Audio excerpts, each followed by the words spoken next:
더불어민주당 19대 대통령 후보에 문재인 후보가 확정됐습니다. 누적 득표율이 57%고요. 2위는 안희정 후보 21.5%, 3위는 이재명 후보 21.2%, 0.3%는 대단하네요. 2위, 4위가 굉장히 박빙의 결과였습니다. 예. 이로써 문재인 후보가 누적 득표율이 57% 과반을 넘어섬으로 해서 결선 투표는 없어졌고요. 예. 오늘 날짜로 더불어민주당 공식 당 후보가 됐습니다. 예, 그러네요. 수도권, 강원도와 제주도 포함한 수도권에서 문재인 후보는 60%를 득표를 했는데요. 그 다음에 특이할 만한 것은 2위와 3위 싸움에서 안희정 충남지사가 0.3% 차이가 나긴 했지만 이재명 성남시장이 수도권, 강원, 제주의 득표율이 25%나 차지하는, 확실히 수도권에서는 굉장히 선전을 했습니다. 예, 수도권에서는 선전해서, 그런데 이제 호남하고 충청 지역, 예. 영남 지역에서 워낙 차이가 벌어진 게 퍼센트 차가 크기 때문에 역전까지는 힘들었고 거의 근소한 차이로 3위를 했습니다. 영남에서는 꽤 잘 나온 것 같고요. 호남하고 충청권에서 좀 예, 차이가 많이 났죠. 차이가 났던 뭐 그런 측면이 있고, 어찌됐건 문재인 후보의 대선 후보 확정 축하드리고요. 자, 이제 우리도 이제 본격적인 대선 체제로 들어가야 되는데 앞으로 게시판 관리 좀 하겠습니다. 우리 후보에게 흠집 내는 그런 댓글들은 모조리 제가 블라인드를 한번 쳐드리도록 하겠습니다. 앞으로는 우리 후보에 대한 흠집 내기는 방지를 해드린다는 말씀을 꼭 드리고요. 청취자분들도 양해해 주시기 바랍니다. 이렇게 해서 문재인 후보가 결선 없이 후보로 확정이 됐습니다. 예, 축하드립니다. 일단 축하드립니다. 예, 뭐 대세론에 대해서는 뭐 전혀 이의가 없었네요. 예, 붙이기가 잘 된 거죠. 예. 뭐 여러 가지 이제 뭐 요즘에 그 다른 대선 주자들은 뭐 하다못해 후보 수락연설에서도 문재인 까기에 바쁘더라고요. 후보 수락연설에 자기 비전을 담지 않고 문재인 후보는 이래서 안 돼? 라고 이야기하는 건데. 그래서 내가 해야 돼? 이렇게. 야, 근데 오늘 그 행사 장소가요, 고척돔이었어요. 야구장. 예. 실내 야구장. 실내 야구장을 하니까 무슨 우리가 생각하는 거 조그만 게 아니고 직접 가보신 분들은 아는데요. 어마어마하게 커요. 방송 중간에 좋아요를 눌러주시면 새날팀들에게 큰 힘이 됩니다. 미리. 감사합니다. 자, 당선자 문재인에 대해서 우리가 좀 이제 자세히 알아볼 필요가 있을 것 같습니다. 자, 문재인 후보에 대한 정보가 지금 문재인 캠프에서 지금 도착된 게 있어가지고 그거 한번 설명해 드리겠습니다. 자, 이름은요. 문재인, 돌아가신 아버지가 지어주셨다. 예. 자, 생년월일과 띠는요. 네, 53년생이고요. 용띠입니다. 용띠. 54년 1월 14일인데 음력으로 따지니까 52년 11월생이 돼갖고 빠른 54년생이네. 띠가 앞으로 확 당겨지네요. 네. 용띠가 뱀띠보단 뽀대가 좀 낫지. 상관없나? 저 뱀띠인데. 대통령을 보통 용이라고 표현하잖아요. 아, 그러네. 이분이 태생적으로 대통령이 될 나름대로 그 운명적인 게 있네. 그렇게 말해. 뭐야, 박근혜도 용띠 아니었어? 이러한 용도 여러 찔인 거야. 예. 자, 태어난 곳은요. 경남 거제네요. 근데 예. 이분의 이제 부모님이 북에서 그 피난 배를 타고 내려오셨다는 이제 그래서 거제에 내려오셨다는 거잖아요. 왜 네. 예전에 영화 국제시장에서 뭐 보여줬던 것처럼 그렇게 해서 내려오신 분들이라고 하죠. 그러면은 이분의 신상 한번 제대로 한번 들어봅시다. 나 이런 거 중요해. 키, 몸무게, 신발 사이즈. 키는 172cm, 예. 몸무게는 67kg, 신발 사이즈는 260mm. 이거 뭐 개인 생체 정보 아니야? 이거 왜 아니, 우리가 알아야 되는 거야? 아니 근데 네. 키는 저보다도 훨씬 크시고 예. 몸무게는 저보다 훨씬 더 덜 나가시는데 좀 말랐잖아. 네, 신발 사이즈는 저하고 똑같아요. 신발 한 킬로 주세요. 아니 뭐 신발을 좀 크게 신으시는 분인가 보지. 왜 터덜터덜 하면서 좀 크게 신는 사람도 있잖아요. 아니, 키가 172보다는 훨씬 큰 줄 알았는데. 아니 260이 신발이 큰 거 아니에요. 이게 보통 사이즈죠, 남자한테. 보통 사이즈. 아, 저는 자괴감이 듭니다. 왜요? 키는 같은데 30kg가 더 나가는. 어린애 하나를 업고 다니는군요, 제가. 곰 한 마리가 어깨에 있어. 자, 혈액형은요? 이거 중요해요. 왜 이게 중요해? 나랑 똑같거든요. 저도 무슨 똑같아요. 소리야? 뭐 수혈해 드릴 일 예. 있어요? 네, B형. 보통 이제 B형 남자들에 대한 뭐 나쁜 정보들이 많잖아요. 근데 B형 정말 장점 많아. 그래서 저는 B형. 지금 여러분들 혈액형 어떻게 돼요? 저도 B형. 전 A형. 아니 이게 생체 정보이기 때문에 알려드릴 수 없습니다. 진짜요? 뭐 중요한 정보였어요? 아니 생각해봐, 혈액형을 알잖아요. 그러면은 어떤 사건을 조작할 때 내 피를 뽑아다가 아니 뭐냐 아니 그 A형을 어디다 뿌려가지고 이렇게 해가지고 야, A형이라고 얘기하면 안 돼. 의사가 너무 나간다. 아무튼 이 중요한 생체 정보인데 이런 걸 왜 다 알려줘야 돼? 진미는 의심형. 동네 그냥. 자, 소심형이야, 소심형. 종교는 뭐래요? 이거 왜 매번 이렇게 쓰는 난에다가 막 이러잖아요. 불교랑 뭐 친한 천주교인데 뭐야 사돈이 목사 막 이렇게 쓰시잖아요. 근데 박근혜가 이제 흔히 말하는 개불리기였지. 개신교, 불교, 가톨릭 다 해가지고 확실하게 문재인 후보는 지금 천주교신데요. 세례명이 디모테오래요. 문 디모테오. 예. 여러 가지 많이 들었는데 디모테오는 멋있다. 제가 지저스거든요. 진짜? 아버지가 요셉이고 어머니가 마리아였으니까. 뭔 소리? 아니 지저스는 세례명칭이 없어요. 그러니까. 예. 네.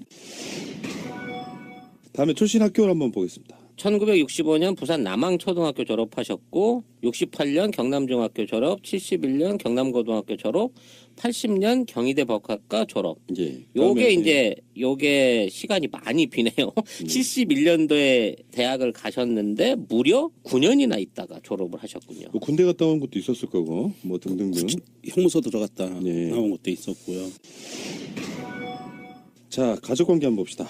뭐 다 알고 있듯이 배우자로 김정숙 63세 전업주부이시고 자녀로 아들 하나 네. 그리고 딸 하나. 그렇군요. 일남일녀. 다복하시네요. 네, 뭐가 다복해요. 일남일녀가. 애국심이 부족해. 넷 정도는 그렇죠. 낳아주셨어요. 요거 검증해야 돼. 이거 검증해야 돼요. 애국심이 부족해. 자녀가 2명밖에 없어. 뭐 어쩌라고. 자, 다른 거. 자, 부모님과 형제자매를 한번 봅시다. 아버님은요 고문용 형님이시고요. 어머니는 강한옥 님이시고 그 사이에 2남 3녀의 둘째이고요. 장남입니다. 예. 아버지는 돌아가셨는데 어머니는 아직 생존해 계시네요. 예. 예. 다음에 이거 이제 신상털기네요. 신체의 비밀 한번 보겠습니다. 임플란트를 하셨고 발가락이 못생겼다. 이게 이제 실제 비밀인데 이게 뭐야? 아니 참여정부 시절에 치아가 10개가 빠져갖고 임플란트를 하셨대요. 난 도대체 이 얘기 들을 때마다 너무 가슴 아프달까? 이게 설마 비서실장을 누가 때려서 이거 나가진 않았을 거고 얼마나 그 당시에 스트레스가 심할까 싶은지도 짐작이 가는 부분인데 그래서 이제 이가 생리가 몇 개 안 남아서 이게 말씀하시는데 좀 불편하다라는 게 있고 아니 그래서 좀 발음이 좀 부정확한 것도 이것과 관련이 있는 게 아닌가 이런 얘기도 있죠. 근데 임플란트를 10개를 할 정도라면 도대체 어떤 상태였을까? 이건 두 가지 분석이 가능해요. 일단은 스트레스가 많았을 거고 두 번째는 부모님 물려주신 치아가 건강하지 않았다까지 포함돼야 된다고 생각이 드는데 네. 제가 셀프 증명을 해드릴게요. 저도 임플란트 10개 했거든요. 진짜? 그래요? 예. 10개 했는데 이 임플란트를 10개를 하니까 발음이 바뀌어요. 목소리도 바뀌고. 어허, 그 이의 구성이 그렇게 중요한 거군요. 그리고 이제 발가락이 못생기셨대요. 네, 대선 총선 때 이렇게 전국을 돌아다니느라고 굳은 살도 많이 생기고 발톱도 빠져서 엉망이 됐다 그러는데 갑자기 강수진 씨나 김연아 씨 발 같은 생각이 드네요. 뭐 또 이봉주? 네네. 그런 분들이 이제 발가락이 좀 못생기는 그런 근데 게 있죠. 이제 이분은 막 히말라야도 가시고 이러잖아요. 네. 그러니까 그냥 전국을 다니는 것뿐만이 아니라 막 등반도 하고 하니까. 다음에 좌우명이에요. 어려울수록 원칙으로 돌아가라. 당장은 손해인 듯해도 결국은 더 큰 이익으로 돌아온다. 이건 진짜 지난 한 5년 동안 이 양반이 실천해가지고 몸소 실천을 얻어낸 정치 행보 같아요. 이거는. 이게 저도 살면서 약간 좀 이런 원칙이 있거든요. 원래 기본 초심 또는 뭐 그 기본으로 돌아가서 다시 생각해 보면 이게 잘못인지 아닌지 판단할 때가 있는데 굉장히 의미 있는 저는 철학적 사유가 들어있는 그런 좌우명이라고 보고요. 어린 시절에 장래 희망은 대통령이 아니었을 것 같은데. 역사학자라네요. 야, 이분이 지금 국정교과서 대응을 하실. 그래도 잘하셨을 것 같아요. 예. 네. 자, 다음에 학창 시절 최고의 성적표는 사법고시 차석 합격과 사법연수원 차석 졸업.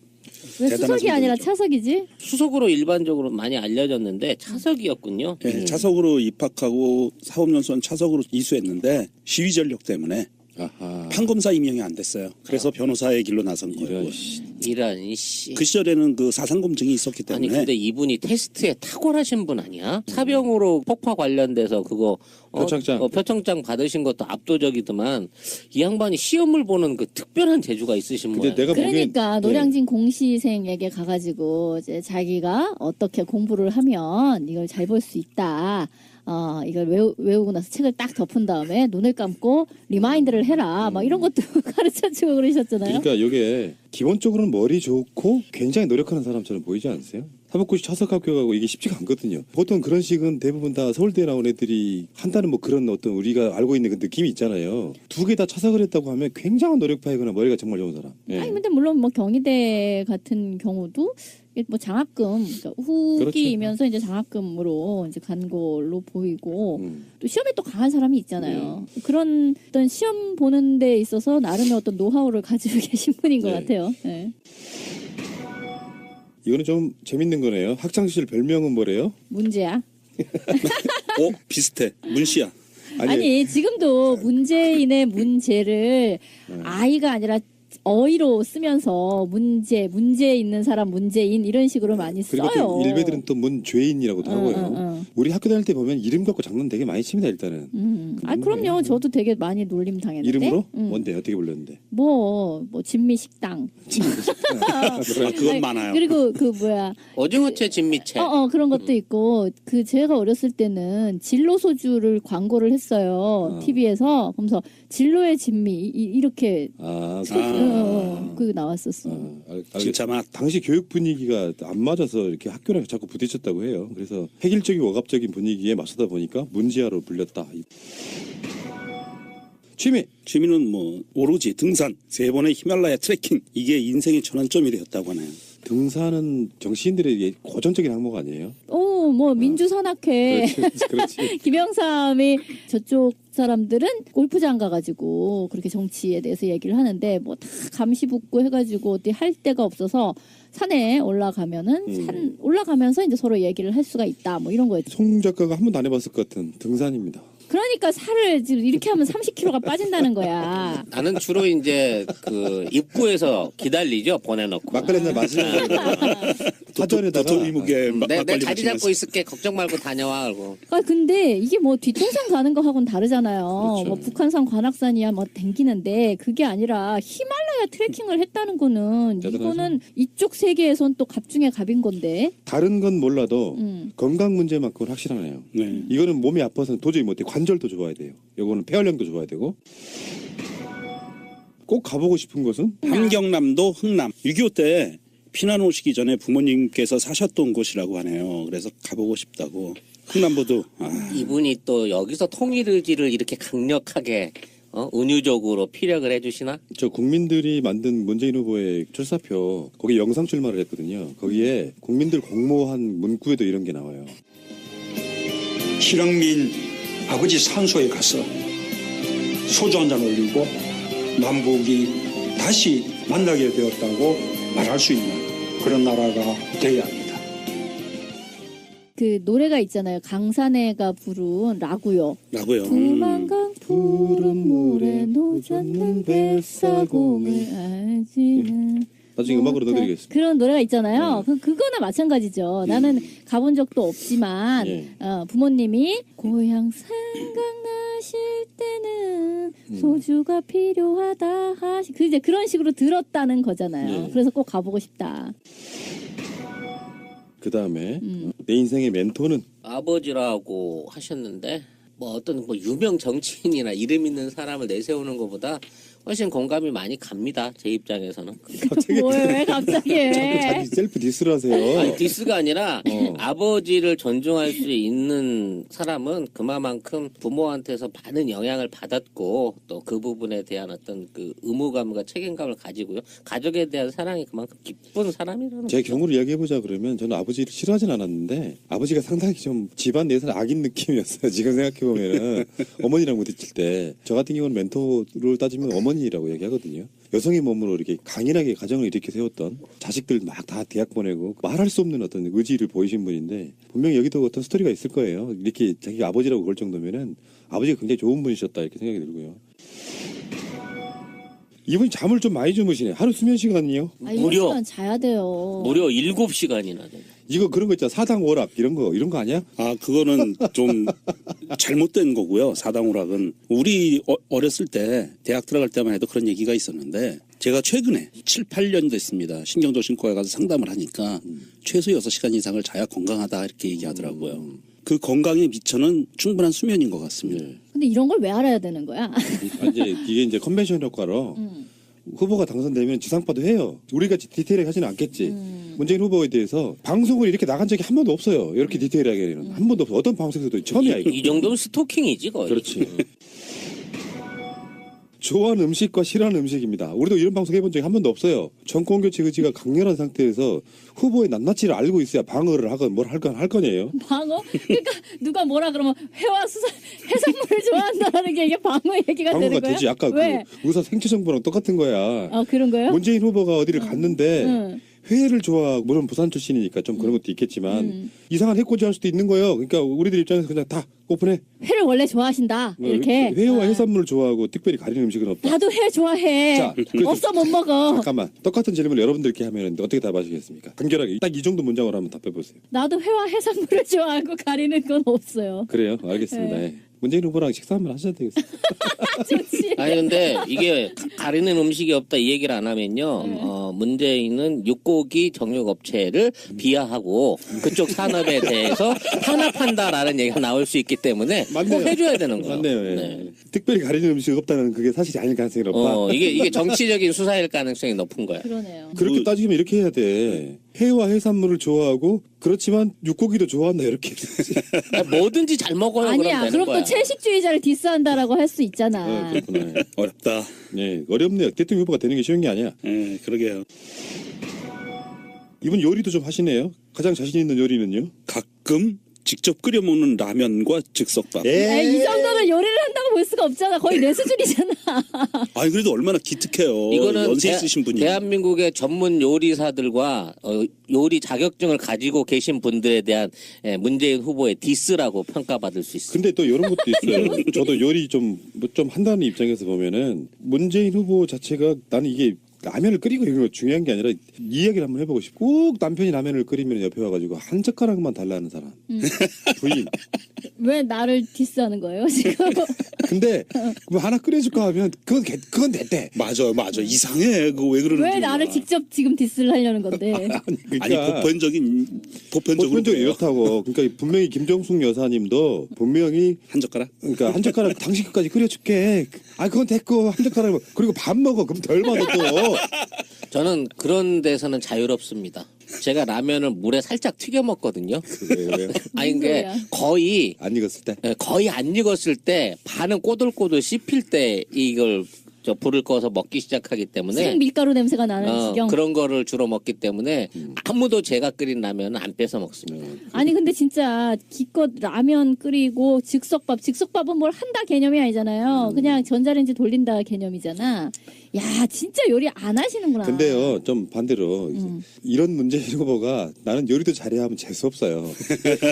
혀에 도움이 안 될 것 같아 내가 보기엔. 거짓말일 가능성이 네. 높아지는 거지. 자, 그다음에 한 달 독서량 이거 중요합니다. 일단 여러분들께 한번 여쭤볼게요. 독서량이 얼마나 되세요? 한 달에 건수로만. 저는 0.3권. 0.3권. 그다음에 우리 송 작가님. 아 이게 책이라고 솔직히 말해요, 빨리. 아니 근데 저는 정법으로 된 책은 거의 안 읽고요. 만화책은 굉장히 많아요. 다음에 우리 왕진미. 근데 책을 만화책 무시하나 아니, 지금? 앞에서부터 끝까지 다 읽는 걸 얘기하는 게 아니잖아요. 그냥 어떤 식으로든 보는 걸 얘기하면 한 4-5권은 되죠. 근데 문재인 후보는 보통은 10권 정도 읽었는데 최근에 바빠서 2-3권 정도 읽는다. 많이 읽는 거예요. 근데요, 이런 경우에는 보면 이동 중에 많이 읽을 거예요. 차 안에서. 그렇겠네요. 보통 그런 식으로. 책을 많이 읽으면 사유의 깊이가 깊어진다는. 최근에 읽은 책, 이거 중요합니다. 왜냐면 이거는 정치적으로 많이 쓰이잖아요. 그렇죠. 대선 후보 말고도 대통령도 뭐 휴가 갈 때 무슨 책 갖고 간다 이런 거. 갑자기 베스트셀러가 되기도 하고 따라 그렇잖아요. 읽어야겠네. 최근에 읽은 책이 뭐라고요? 어떻게 돌파할 것인가? 저성장 시대 기적의 생존 전략. 야, 이런 이거는 책이라는데요. 굉장히 공약적인 그런 내용 아닐까요? 그러네요. 나 안 읽어봐서 뭐 어떤 내용인지 읽어봐야겠어요. 모르겠네. 아마 이 책이 베스트셀러에 올라갈 것 같습니다. 예. 발표되는 순간 어떻게 돌파할 것인가? 저성장 시대 기적의 생존 전략이 마치 이거는 그 선대인 소장하고 얼마 전에 인터뷰했던 거랑 좀 비슷한 얘기가 나올 것 같기도 해요. 자, 다음에 좋아하는 노래는 꿈꾸는 백마강이라는데 갑자기 이 얘기를 들으니까 나도 꽤나 옛날 노래 아는데 잘 음률이 기억이 안 나네. 꿈꾸는 백마강이 뭐지? 자, 음악 듣겠습니다. 백마강 달밤에 물새가 울어. 아, 그 그거 맞아요? 잃어버린 옛날이. 그만 여기까지. 지금 자 문재인 후보를 꼭 만나십시오, 황진민. 저는 권유해드립니다. 제가 어떻게든지 한번 만나보셔야겠네. 나중에 이제 전직이 되고 나면 한번 꼭 자리 마련해드리겠습니다. 왜 뭐 하려고? 그거 나중에 회복을 얘기하고. 회사 준다 그러면 딱 맞는 것 같아. 문재인 후보는 아마 황진민님을 굉장히 반갑게 맞이할 겁니다. 왜? 그거 나중에 얘기하자. 그다음에 주량은 어떻게 된다고요? 소주 한 병이래시라고 하네요. 이거 거짓말 같다. 더 드시지 않을까? 내가 이야기 들었어요. 최근에 어떤 분한테 문재인 후보는 술을 정말 잘 마신답니다. 근데 어떻게 마시냐면은 길게 송 작가하고 나하고는 옛날에 내가 요즘에 술 안 끊었습니다만 옛날에 술 마시면은 딱 홀짝홀짝 해가지고 딱 한 병에 한 10분이면 끝나잖아요. 그렇죠. 근데 문재인 후보는 지금 막 소주 한 병이라고 그랬는데 이거는 결격 사유가 될까봐 주량을 줄인 게 아닌가 싶어요. 술 되게 잘 마시고요. 길게 마신대요. 그러니까 소주 한 병을 갖고 한 서너 시간 드시는 모양인데. 그리고 술 주사가 저희 없는 사람. 오. 그러니까 자기 관리는 확실히 잘하는 사람 맞아요. 그러니까 맞아요. 우리들처럼 막 술 먹으면 막 말실수하고 그 다음 날 일어나가지고 내가 무슨 말했더라 막 기억 안 고민하고 아나 씨. 자 다음에 이분이 담배를 피시나요? 2004년도에 그 민정수석을 그만두고 네팔로 히말라야 트레킹 갔을 때 끊었다라는 라고 하죠. 끊어야 되죠. 담배를 피는 상태에서 폐활량이 줄기 때문에 이 상태로 트레킹을 가면 안 되죠. 근데 우려스러운 게 있습니다. 의혹 제기하겠습니다. 담배값은 안 내릴 것 같습니다. 흡연자가 아니셔서. 근데 어쨌든 그 노무현 전 대통령 같은 경우에도 담배를 되게 좋아하셨잖아요. 그래서 친구이기도 하고 이제 같이 청와대에 계실 적에는 이렇게 담배 친구를 해주셨는 모양이네요. 자, 뭐 이런 방송 처음 해보는데 재밌네요. 이거 굉장히 부담이 없네요. 이거 감사합니다, 문재인 후보님. 뭐가 왜? 이런 방송 소재를 줬으니까 우리 한 시간 날로 먹고 있잖아 지금. 예전에 문재인 후보님이 노무현 대통령 들어가시고 일주기가 됐을 때 생각나서 한 잔 이렇게 트윗에 올리신 적이 있어요. 3잔을 드시면서 이래서 한 잔, 저래서 한 잔, 저래서 한 잔 이렇게 예. 굉장히 감동적이었거든요 그때. 자 다음에 습관 한번 보겠습니다. 습관이 됩니다. 어떤 자료든 구석구석 읽어보고 토시까지 내 스타일로 고쳐야 된다. 변호사 시절 변론서를 작성하던 버릇 때문인데 각종 자료를 꼼꼼히 챙긴다. 이분은 그런 면에서 굉장히 디테일이 강할 것 같긴 해요. 순실이가 필요 없네요. 그러게. 예. 대충 할 것 같지는 않아요. 자 가겠습니다. 이런 질문을 왜 하는지 모르겠다. 악질이다 야 젊은 자신의 외모에 점수를 준다면? 이런 걸 왜 물어보는 거야? 아니 뭐 아니 가령 정우성이라든지 이런 사람한테도 물어봐요. 아니 근데 난 대답이 더 걸작이야. 뭐 대학 시절 프랑스 배우인 알랭드롱 닮았다는 소리를 많이 들으셨대요. 그 덕분에 소개팅에서 아내를 만났다는데 알랭드롱을 갖다 붙일 줄은 또 상상을 못했네. 알랭드롱. 네, 미모에 대한 자신감이 거의 극강이다. 왜냐면 우리 시대 때 알랭드롱이 아랑드롱 그랬는데 아랑드롱 해버리면 최상의 적이었어. 남자들한테는 질투의 대상이었죠. 잘생겼다라고 그건 얘기하고 뭐 아니 그건 뭐 어느 정도 인정하죠. 근데 거기에 대해서 또 외모에 대해 점수를 준다면이라고 묻는 것도 좀 극악한데 그 대답이 바로 알랑드롱 닮았다는 이야기를 들었다 이렇게 얘기하는 거는 거의 난 정우성 빼고는 이런 식의 대답을 하는 사람 못 봤거든. 근데 지금은요 시대가 정치 컨텐츠만 갖고 얘기할 수가 없어. 매력이 중요하니까. 사실 문재인 후보에 대해서 뭐 어떤 분들은 잘생겨 좋다고 말하는 사람도 있잖아요. 근데 그런 빠심도 좀 있어야지 이게 재밌는 시대라고 저는 보고요. 역사적으로 봤을 때 잘생긴 대통령 한번 꼽아보세요. 우리나라 대통령 중에. 외모도 중요해. 박정희 B, 이명박 B, 김영삼 B. 김영삼은 그렇게 나쁘진 않죠. 젊었을 때 잘생긴 건 아니죠. 네. 잘생긴 건 아니죠. 김대중 대통령은 옛날 젊었을 때 되게 잘생겼더라고. 그러니까 김대중 대통령은 옛날 스타일로 좀 잘생긴 얼굴이고 젊었을 때. 전두환은 절대 아니야. 아니, 머리만 있으면 그 사람들 외모는 그렇게 빠지진 않아. 본인은 아니야. 근데 나는 문재인 후보에 대해서 가장 멋져 보였던 거는 지금도 기억나는데 2012년 대선 때 무대에 올라오면서 휘날리던 롱코트. 되게 약간 좀 옷발이 멋이 좋으시더라고. 있었어요. 예. 네. 그리고 몸무게나 이렇게 잘 빠진 거 보면 저 같은 경우 이제 배도 좀 나오고 송 작가는 뭐 상상도 못할 거고. 근데 그렇게 좀 약간 마른 체형의 유형들이 좀 어울리고 거기다가 아마 문재인 후보는요 지금은 이제 이 부분 염색을 한대요. 그때보다 훨씬 더 머리가 좀 덜 흰데 대통령 되면 염색 안 할 것 같아요. 성향 스타일. 안 해도 돼요. 네. 자 다음에 한 달 용돈 한번 보겠습니다. 책 몇 권 사고 사람들 만날 때마다 밥값 술값 낼 수 있는 정도. 이거 너무 애매한. 이거 추정을 한번 해봐봐. 얼마 아니 한 달에 근데 얼마나 될까요? 사람들을 몇 명을 만나는지도 중요하고 밥이나 술을 어느 수준으로 어떻게 내는지에 따라 이거는 얼마든지 많아질 수도 있는 일단 거거든요. 덕수랑이 3권이니까 책 구입비 6만 원 하고 밥값은 한 끼에 3만 원을 넘으면 안 되니까 하루에 5명씩 150명 만난다고 생각하고 450만 원 잡고 술값은 소주 한 병 드시니까 아니구나 만날 수가 없구나 이분이. 그러니까 제가 이야기를 한번 들어본 게 있는데 술도 잘 사신답니다. 잘 아니 사시네. 근데 시간이 나요. 누가 얻어먹지. 그러니까 지금 선거 전이니까 뭐 그렇게 못하겠지만 정치인은 사람 만나는 게 사실 일이에요. 아니 문재인 후보 같은 경우에는 무직자였어요. 무직자. 당직이 없었어요. 지난 1년간 실업자잖아요. 아 그렇구나. 얼마든지 만날 수 있었거든 사람들. 시간은 있었어요. 문재인 후보야 뭐 기본적인 직업도 변호사고 궁금하다. 다음번에 퇴임하고 저하고 만나시면 누가 술값을 낼지. 그러니까요. 당신을 왜 만나? 아, 만날 수 어이가 있어. 없네. 만날 수 있어.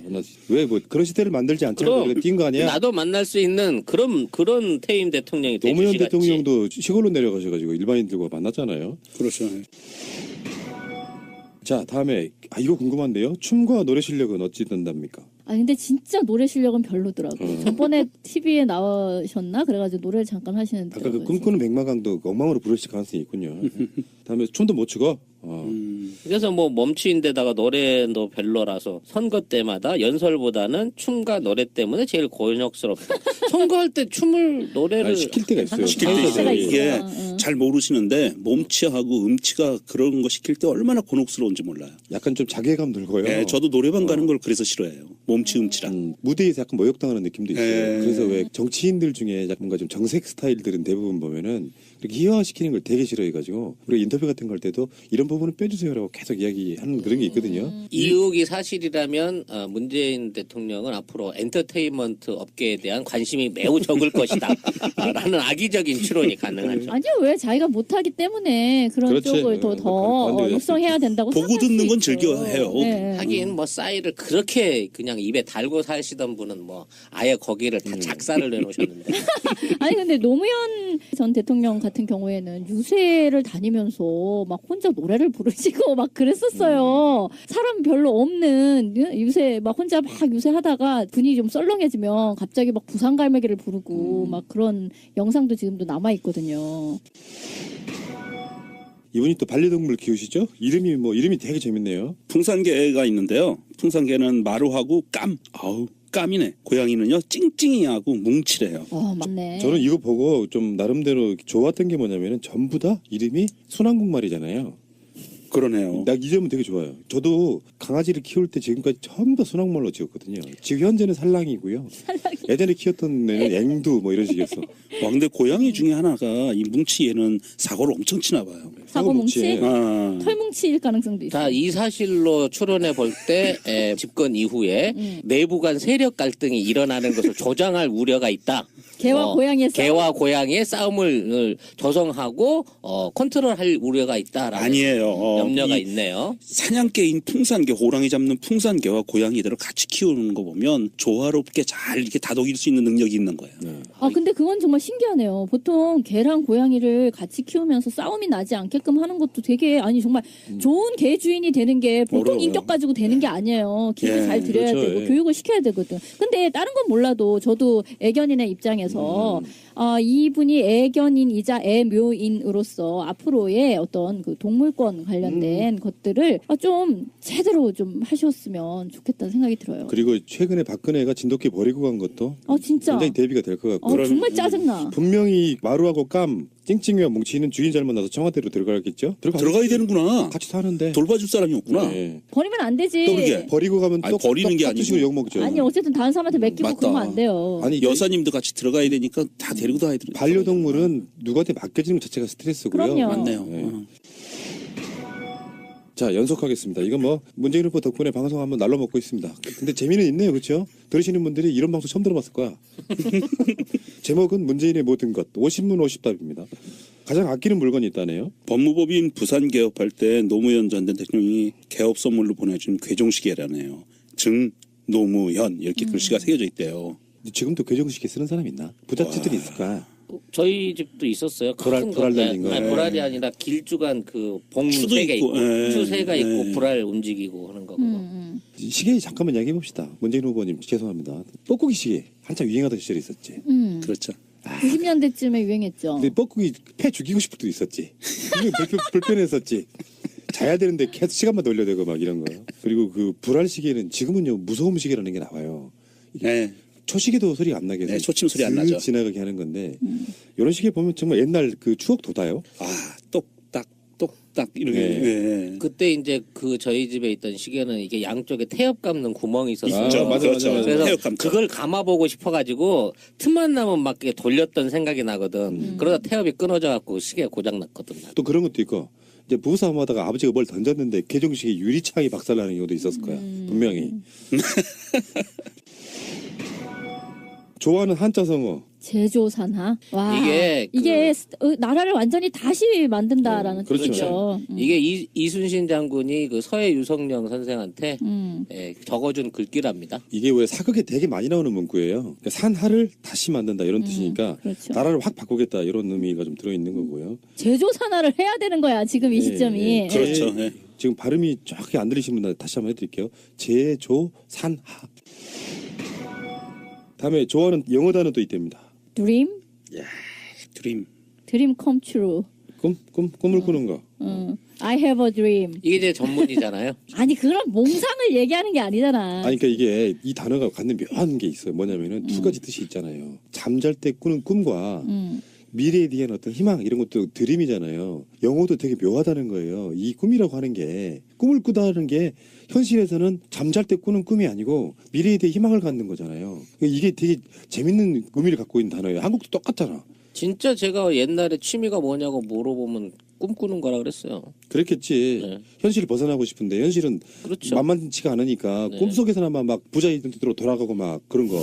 그 회상도 있고 뭐 공상도 있고 있긴 하는데 이게 이제 동사로 드림, 예. 꿈꾸다, 희망하다 이걸로 바뀌게 될 수 있는 이거 자체가 예. 의미가 있는 거거든요. 예. 명사의 드림에서 동사의 드림으로 하는 거. 의미가 있는 단어입니다, 이것도.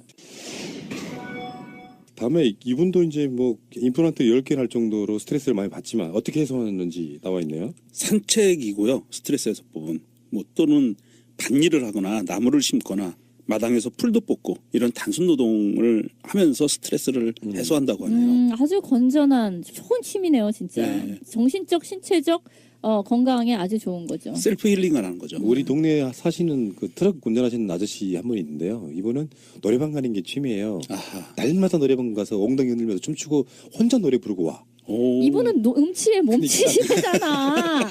술도 왜 잘 안 제일 먹고. 못하는 거를 이렇게 얘기를 해요. 아니 그렇다고. 정원삼 문씨처럼 행동을 하신다는 거잖아. 근데 문재인 후보는요. 그러니까 저랑 되게 비슷한 게 많아요. 제가 정말 안 좋던 시절에 뭘 했냐면은 옥상에 올라가서 도시농사를 했는데 아침에 이제 나가려고 하면 1시간 정도 이렇게 일어나갖고 좀 심란한 하루가 시작되잖아요. 그러면 내가 물 주고 키웠던 상추, 고추들 키우는 거 딱 그 시간 한 20-30분 정도만 힐링돼. 아, 그래요. 다 까먹을 수가 있어. 그것 아니, 때문에. 다들 그게 그렇게 좋은 정신치유법이라고 해요.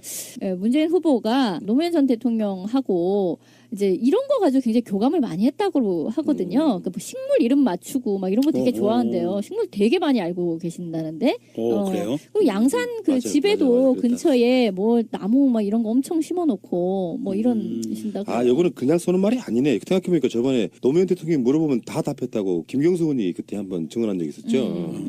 제가 전에 한번 말씀드린 적이 있죠. 무슨 앱 하나 있었죠. 식물이 궁금하면은 아 있어요. 예. 앱에다가 물어보면은 거의 가르쳐줘? 한 10초 안에 답이 와요. 진짜? 식물 이름 물어보면. 아, 사진을 찍어서 이렇게 올리면 되는 거예요? 그러니까 길거리 지나 사진 찍고 머리 보면 한 10초 안에 답이 와. 아, 진짜? 네. 나 바로 깔아야 되겠다. 뭐야라고 있습니다. 뭐야. 맞아요. 있어요. 예. 자, 문재인 후보님은 이제 걸어다니는 뭐야. 즐겨 듣는 팟캐스트 프로는 새날이라고 또 말씀해 주셨어요. 에이, 그런 얘기 없잖아. 왜 사기를 쳐? 이것도 중요한 얘기인데. 죄송합니다. 즐거워하는 TV 프로는 뉴스를 제외하고. 뉴스는 볼 맛이 안 나실 거야, 지금은. 예. 왜요? 뉴스를 봐야죠. 답이 뭐라고 왔습니까? 다큐멘터리라네요. 네. 내셔널 지오그래픽의 자연 다큐를 즐겨본다 하셨는데. 그러니까 동식물을 좋아하시잖아, 지금. 아하, 키우는 그러네. 동물, 식물 등도 많고, 뭐 이런 걸 보시는 걸 좋아하나 봐요. 근데 원래요, 이런 내셔널 지오그래픽 이게요, 생각보다 굉장히 인기가 높아요. 퀄리티도 좋고 예 좋아요.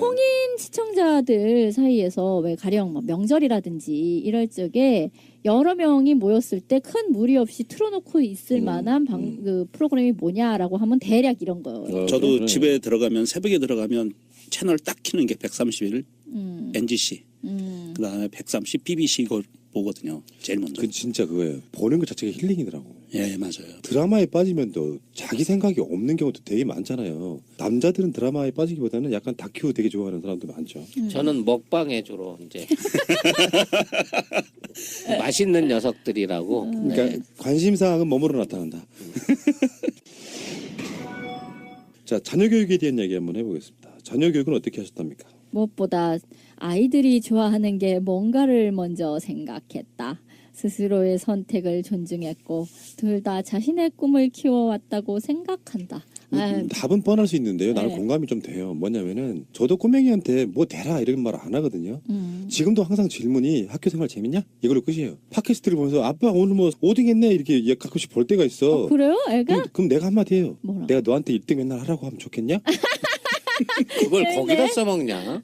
원래 내 주의가 1등 하지 말하거든요. 우리 꼬맹이한테는 전혀 그 성적에 대해 이야기 안 하는데 지금 그런 이야기 하시는 거예요. 예. 영화의 명대사 중에 이런 게 있어요. 1등에 목을 매느니 음. 목을 매겠다. 기대고 의지하는 가장 편안한 사람들은 이렇게 질문에는 답이 왔습니다. 또 가족, 정치인의 가족으로서 감내해야 할 고통이 없지 않을 텐데도 항상 지지하고 배려해준 아내와 두 아이들에게 감사한다. 아무리 뭐 몬케민의 동지는 해도 가족보다 소중한 건 없다를 그렇죠. 예. 애둘러서 이야기하는 참 거고. 이게 힘든 거예요. 이 가족의 사랑 또 가족의 지지를 받으면서 뭔가를 할 수 있다는 게 얼마나 힘든 것인가라는 생각을 늘 하고 있습니다. 여러분께서는 문재인 후보와 전혀 다른 결로 인생을 살아오신 우리 송 작가님의 처절한 자기 방송을 듣고 계십니다. 가장 기뻤던 일이 지금 두 가지가 있네요. 사법시험 합격과 노무현 대통령의 당선인데요. 예, 예. 본인이 당선되면 더 기쁘지 않을까? 그러니까요. 가장 기뻤던 일은 다음에 퇴임 후에 물어보면은 사법시험 합격과 노무현 대통령 당선과 내 당선이라고 이야기하시겠네요. 아닐 수도 있어요. 그러니까 앞으로의 어떤 가시밭길 이게 이제 굉장히 앞으로 힘든 일이 펼쳐지겠구나 하는 그렇지, 엄중한 그렇지. 책임감을 느낄 수도 있죠. 그러네. 생각해보면 이거는 어떤 권한을 갖는 권리를 갖는 권력을 갖는 일이 아니고 그렇죠. 구렁텅이로 빠져드는 일일 수도 있거든요. 그러니까 노무현 대통령의 당선은 이제 친구로서 또 참모로서 막 그냥 기뻐할 수 있는 일이었는데 이것이 나에게 닥쳤구나라고 생각했을 때 굉장히 단지 기쁘지만은 않을 수도 예. 있는 거죠. 자, 다음에 좀 빨리 가야겠습니다. 지금 59분문항이 있기 때문에. 자, 가장 후회되는 일을 물어봤어요. 이거 너무 가슴이 아파서 나는 못 읽겠어요. 아버님 돌아가시기 전에 잘된 모습을 보여드리지 못한 것이라고 나왔네요. 우리 아버지는 저 군대 제대할 때 돌아가셔갖고 아유. 그 정도까지는 아닌데 정말 이렇게 아버지가 일찍 돌아가셔버리면은 40살 즈음에 아들의 모습이 어느 정도 이렇게 대부분 40살 정도면 정해질 거 아니에요. 그 전에 좀 보여드리면 좋은데 아직까지 핵 성공에 대한 진행 중이었던 사람들이 돌아가셔버리면 굉장히 마음이 아플 것 같아요. 이거는 이제 송 작가와 문재인 후보와의 좀 비슷한 결일 수도 있겠다는 생각이 단 듭니다. 하나의 공통점이네. 아니죠. 저와 정반대의 길인 겁니다. 왜냐하면 문재인 후보는 지금에 충분하게 이루어냈기 때문에 이거를 못 보여드린 게 아쉬운 거지만 지금 아버지가 저를 보신다 그러면 더 속 터지셨겠죠. 현재 진행형이기 때문에 네. 이렇게 말을 할 수도 없는 거예요. 네. 근데 정말 김영삼 전 대통령 같은 경우에는 당선이 되고 나서 막 당선증을 자기 아버지에게 이렇게 갖고 가서 내놓고 막 절을 하고 이런 장면도 있었잖아요. 그러니까 정말 그 아버님 오래 사시는구나 막 싶기도 하고. 근데 아버님이 일찍 돌아가신 거에 대해서 이런 어떤 아쉬움 같은 거는 개인적으로 정말 있을 수 있겠네요. 근데 어머님이 아직 살아계시니까 또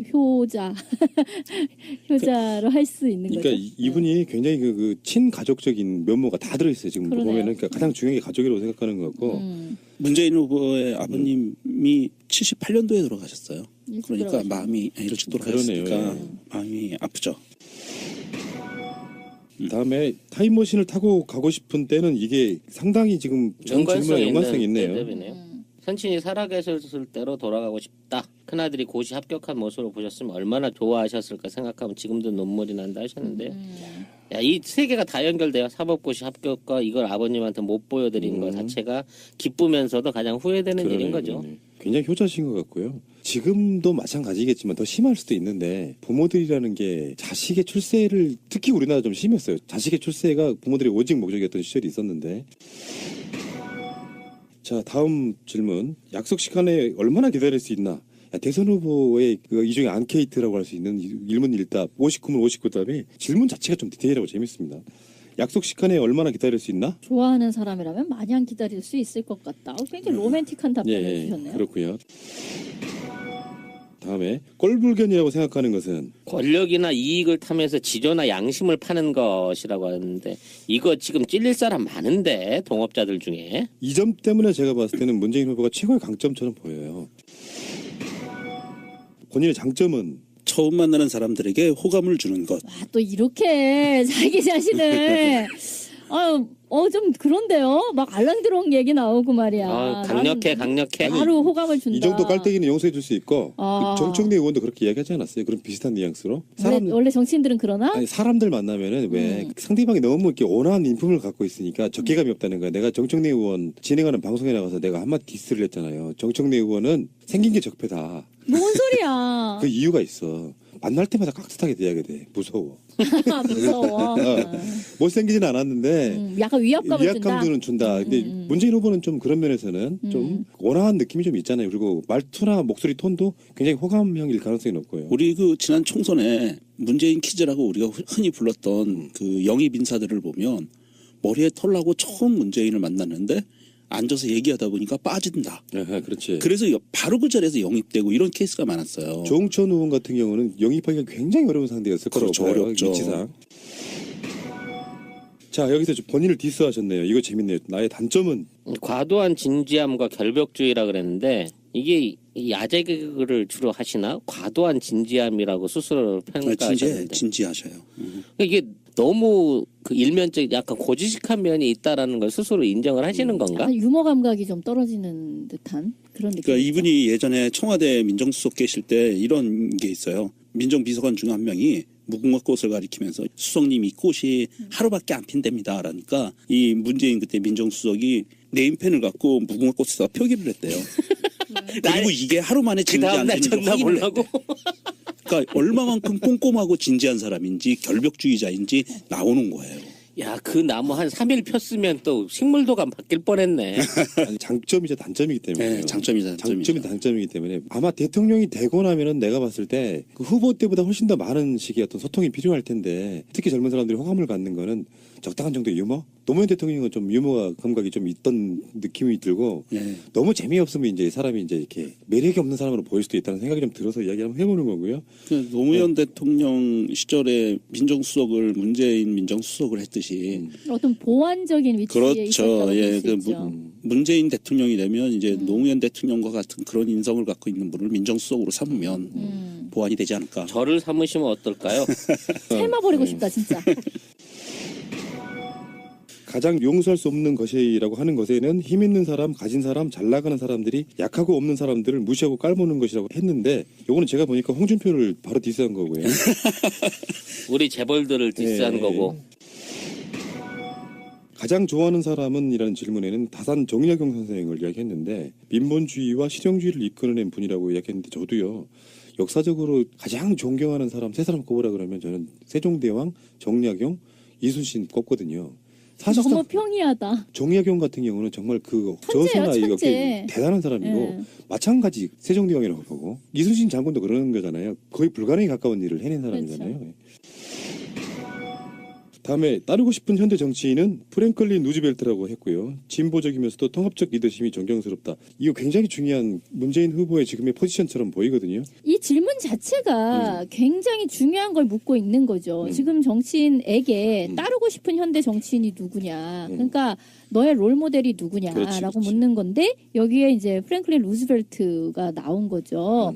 근데 루즈벨트는 이제 우리가 알다시피 대공황의 상황에서 정말 미국을 구했다라고도 볼 수가 있는 것이고 그 과거에는 일테면 공화당 일색의 그러니까 노동자들이 다 공화당 찍던 시절이었었어요. 근데 이제 루즈벨트를 거치면서 사실 민주당이 전국 정당이자 어떤 진보적인 정당으로 그렇게 국민들에게 인식되었던 때가 이제 프랭클린 그렇죠. 루스벨트를 거치면서부터였죠. 그러니까 그런 인물이 되고 싶다는 근데 거예요. 정치적 포지션에 따라서 막 개혁하라 하라 난 개혁할 거야 막 하는 사람 입장이 있고요. 그분은 대부분 보면 될 가능성이 없는 사람들은 그렇게 이야기하고요. 악의적인 세력들은 최초의 사선 대통령이었던 유일한 사선 대통령이었던 루즈벨트를 존경한다는 이유만으로 문재인이 장기 집권을 시도할 것이다라는 억측 내지는 억지 주장을 할 수 있다고 생각합니다. 아니 근데 지금의 어떤 개헌을 하지 않고서는 장기 집권이 불가능하잖아. 개헌해도 안 돼요. 본인한테는 세당이 안 네, 되니까. 다음 대통령부터 적용되기 때문에.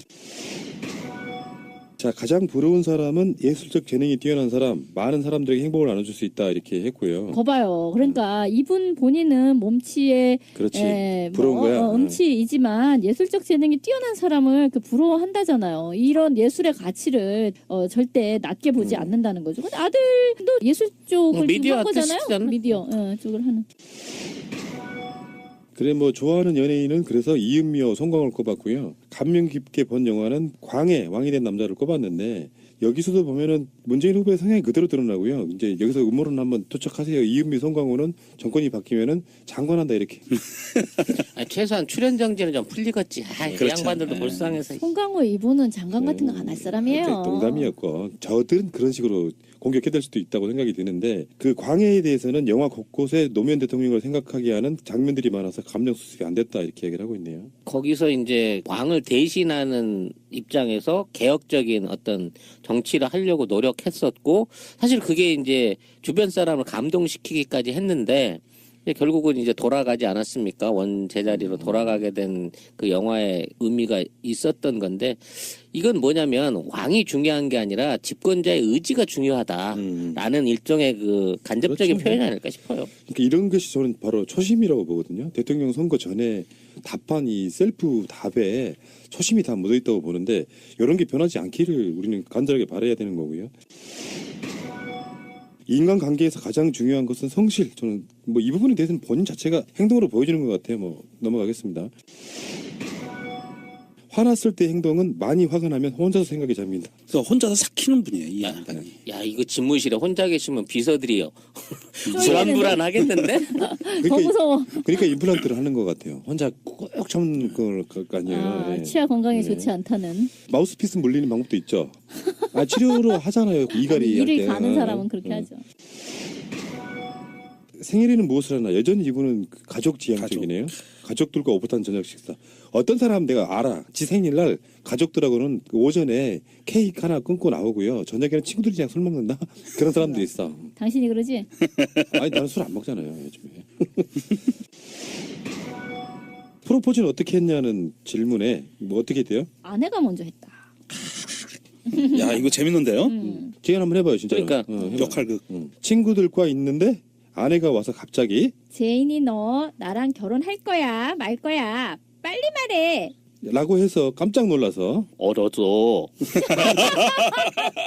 깜짝 놀란 목소리. 이거 재밌다. 부인 멋지네. 돌발적인 상황이네요. 근데 이거는 좀 프로포즈라고 하기보다는 원래 그런 관계였을 거예요. 뜬금없이 관계가 아니라 이 상황에서 이제 서로 썸을 막 타다가 이런 관계에서 정식 프로포즈는 아니었을 것 같고 그걸 프로포즈 받아들이. 그 다음 질문에 해답이 있어요. 결혼할 때 제일 고민은 결혼하기로 했을 때 백수여가지고 새빵 구할 것이 걱정이었대요. 그러니까 보통 이런 경우는요. 뭐 여자가 무슨 뜬금없이 별 상대가 마음도 없는데 너 나랑 결혼할 거야 말고 이런 사람은 없죠. 그게 아니라 충분히 이 둘 사이에는 결혼을 하고도 남을 공감이 있었겠지. 그런 정도의 얘기가 오갔을 상황인데 이 사람이 이게 자기가 결혼 준비가 잘 안 돼 있다라는 스스로의 판단 때문에 말을 안 하고 있는 거야. 그렇지. 그러니까 그런 건 내가 다 감안해 줄 수 있다. 그렇지. 라는 입장에서 내가 차라리 먼저 입을 떼는 게 낫겠다 싶어서 그것도 둘만 있을 때도 아니고 친구들과 있는 곳에 나타나서 제니 너 나랑 결혼할 거야 말 거야 빨리 말해라고 해서 그냥 이런 식으로 확답을 받아낸 거죠. 알았어. 얼마나 감격스러웠겠어요. 그러니까 상대방에게 심적 부담을 줄여주기 맞아요, 위해서 맞아요. 하는 행동이에요. 그렇구나. 그러니까 여자분들이 그런 경우가 정말로 많아요. 제가 제 경험상도 보면은 쟤는 나랑 결혼할 생각이 없나 하고 아예 포기하는 경우가 많은데 속마음 들어가 보면 저 새끼 돈 없어가지고 지금 나한테 말 못하네 할 때는 여자가 한번 땡겨줘도 돼. 굉장히 오래전에 굉장히 그 남녀 성평등을 실현한 그런 분들인 것 그 같고요. 상대가 무척 좋았을 때 하는 네, 행동이죠. 그렇지. 다음에 인간의 삶을 한마디로 정리한다면 모든 삶은 역사다 이렇게 답을 하셨고요. 근데 질문 자체가 너무해. 인간의 삶을 어떻게 한마디로 정리를 해요. 살아온 게 좋은 거든 나쁜 거든 뭐든 다 역사로 남는 거다라는 되게 철학적인 답인데 요거는 요것만 갖고 우리가 1시간 동안 털 수 있어. 넘어갈게요. 시간 다 끝나갑니다. 대선 주자로서 유권자들께 던지는 한 가지 질문은 저 지지해 주실 거죠? 지금 성대모사 한 거예요? 네. 실패했나? 목소리 톤이 너무 달라가지고. 고마해. 이게 문재인 후보의 최근의 유행어입니다. 대통령이 된 후에도 달라지지 않을 것이 있다면 광화문에서 국민들과 막걸리 한잔하고 주말에는 아내와 같이 시장에 가서 장을 보는 소박한 삶. 근데 이거 조심하셔야 돼요. 임기 중일 얘기하는 거예요? 아니면 임기가 끝난 이후를 된 얘기하는 후에도 거예요? 된 후에도 그러니까, 임기 중에. 그러니까 참 지금 어렵다 이 부분은. 이건 그러니까 경호의 문제가 있잖아요. 그러니까 문재인 후보의 공약 중에 하나가 이제 청와대 나오겠다는 거고 일단은 예. 우리는 바라진 않지만 좋은 것만 아닌데 만약에 광화문 정부 종합정사 같은 데 집무를 보거나 그러면 때로는 뭐 그 옆에 있는 광화문 광장 같은 데 사람들과 만나는 그런 이벤트는 할 수 있을 것 같기는 해요. 경호만 잘 준비가 된다면. 근데 이런 거를 나중에는 분명히 좀 횟수가 줄어들 거라고 봐요. 근데 옛날에 그 김대중 대통령이 국민과의 대화했던 것처럼 근데 나중에 경호 문제 같은 게 있고 막 논란이 일어나고 또 굉장히 심각한 뭐가 생기거나 그러면 이게 없어지는 경우가 꽤 있는데 초창기 때는 아마 이런 이벤트를 할 가능성이 좀 있어 보여요. 네. 근데 이거는 글쎄 본인이 뭐 원하는 일이기는 하겠으나 사실 이거를 이렇게 한다는 것과 안 한다는 게 국민들 입장에서 또는 민주주의의 어떤 진척을 위해서 과연 그렇게까지 중요한 일일까라는 생각은 들어요. 정청래 의원 나왔을 때 이야기한 것처럼 광화문 광장에 국민들 집회할 때만 나오는 건 아마 저는 기대해봐요. 50만 모아놓고 연설도 좀 하고 대통령 취임식과는 완전히 다른 의미로. 공식 질문 마지막인데요. 신이 한 가지 소원을 들어준다면 뭐라고 답했습니까? 대통령에 당선되어 적폐청산과 국민 통합을 이루고 공정하고 정의로운 새로운 대한민국을 열어나가는 것. 예. 정답에 해당되는 얘기를 하셨네요. 적폐청산, 국민통합. 그러니까 적폐청산 하려면 반대쪽을 쳐내야 되잖아요. 그러면 저쪽에서는 분명히 갈라치기로 들어온단 말이에요. 그래서 어려운 거야. 적폐청산과 국민통합이 생각보다 같은 세상에 있지 않아요. 이걸 잘 조율한다는 게 쉽지는 않다 이렇게 말씀드리고 싶고. 기타 질문이 3가지가 있습니다. 은퇴 후의 삶을 그려본다면 자동차 여행. 운전하시는 걸 좋아하시나? 자동차 여행이 이런 거 아닐까? 캠핑카 이런 걸로 이렇게. 요새도 국내 여행을 캠핑카로 다니시는 분들 꽤 많아지셨어요. 다음에 아무 일정이 없는 날에 하루 일과는 책 읽고 등산하며 사색한다고요. 지금 정말 재미없네. 책, 진짜 등산, 재미없다. 사색. 에이. 마지막이 있습니다. 자신을 음식에 비유한다면 고구마 역시 고구마야. 역시. 이 대답이 유머가 하나도 없고 파삭파삭해 그냥 타박타박. 예. 이거 굽지도 않고 분명히 푹 삶았을 거야. 예. 문재인 후보가 대통령 후보에 간 기념으로요. 문재인 캠프에서 지금 각 언론사로 보내준 문재인 후보의 일문일답에 대한 근데 어느 언론사인들 이걸 다 해주겠냐고. 우리만 가능해. 우리만 가능하고 팟캐스트에서는 새날에서만 우리만 유일하게. 가능하죠. 왜냐면은 이거를 1시간 동안 방송을 할 생각을 할 수 있는 사람이 우리나라에 없어요. 그렇죠. 푸른 나무 빼고는 없어. 맞아. 깔때기 하면 제대로 하면 돼보고요. 지금 이 방송으로 모르는 걸 알게 되신 분들이 얼마나 많겠어. 근데 이걸 꼭 다 알아야 되는 거야? 그냥 이건 예능이야. 예능. 이런 개념이었고요. 대통령이 될 사람에 대해서 뭐 저 사람이 좋아하는 게 뭔지 취미가 그렇죠. 뭔지 이런 것도 아는 것도 국민들도 괜찮아요. 우리가 얼마나 많은 정치적 토론하면서 달려왔습니까? 잠깐 쉬어가는 의미에서 방송 소재를 주신 문재인 캠프께 감사를 드립니다. 경선 과정에서 여러 가지 이야기들이 있었지만 문재인 후보의 대세론이 끌어온 거고 대선도 이렇게 저는 갈 수 있을 거라고 보긴 보는데 야 이것도 방송이라고 하시냐 하실 분들 계실 수 있겠지만 저는 그런 얘기 감히 드려봅니다. 편하게 듣는 방송도 있어야죠. 막 지금 후보에 당선된 후보에게 또 뭘 어떻게 또 뭐 뭔 얘기를 얼마나 해드릴 거예요. 예. 자 오늘은 나름 좀 재밌는 방송이었고요. 정보로는 최고였다고 생각이 들어요. 그럼 아마 이거 부인도 모르는 내용들도 있을 거야. 아마도 그럴 맞아, 거라고 맞아. 생각이 듭니다. 요 지금 59개 문항을 김정숙 여사께 질문하면 아마 반은 틀린다. 그렇게 봐요. 당연하죠. 본인이 아니고서 어떻게 알아. 예. 지금부터 당신은 평생 잊을 수 없는 숫자를 듣게 됩니다. 특히 술을 먹은 후 반사적으로 이 숫자가 떠오를 것입니다. 1800-6606 1800-6606 1800-6606 1800-6606 1800-6606 대리운전은 1800의 쌍육공육. 아주 그냥 번호가 입에 착착 붙는다. 1800-6606 잊어버릴 수가 없네 번호를. 결혼기념일이라고 남편이 꽃을 사왔더라고. 아, 행복하겠다 언니. 차라리 돈으로 주지. 먹을 수도 없고 나중에 버리기도 힘들고 말이야. 그러나 마음을 전할 때 꽃보다 좋은 것은 없습니다. 인생에 있어서 돈이 전부는 아닙니다. 꽃은 기쁨과 슬픔을 함께합니다. 새가 날아든다와 연대하는 전국 꽃배달 잠이온 꽃집. 010-3608-7576 여보, 고마워. 참여해주신 많은 국민들, 당원 동지들, 그리고 아름다운 경쟁 끝에 제게 힘을 모아주신 안희정, 이재명, 최성 후보와 지지자분들께 깊이 감사드립니다.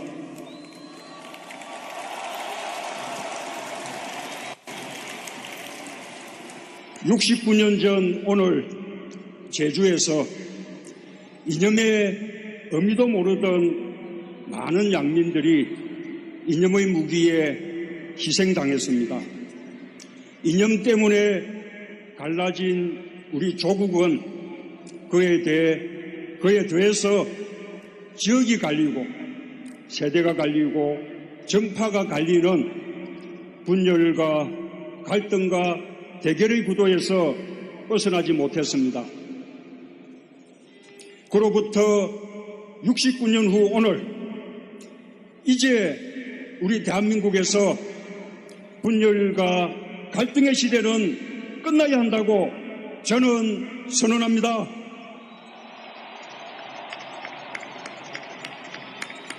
국익보다 앞서는 이념은 없습니다. 국민보다 중요한 이념도 없습니다. 이 땅에서 좌우를 나누고 보수 진보를 나누는 분열의 이분법은 이제 쓰레기통으로 보내야 합니다. 우리 마음과 머리에 남은 대립과 갈등, 분열의 찌꺼기까지 가차없이 버려야 합니다. 저는 오늘 대한민국 새로운 국민의 역사를 시작합니다. 분열의 시대와 단호히 결별하고 정의로운 통합의 시대로 나아가겠습니다.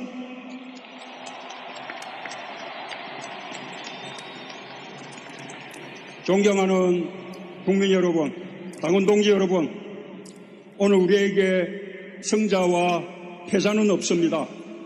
승자가 있다면 그건 바로 촛불을 밝혔던 우리 국민들입니다. 국민 주권 시대를 요구하는 온 국민의 승리입니다. 역사는 명령합니다. 국민도 명령합니다. 국민이 집권해야 정권 교체다.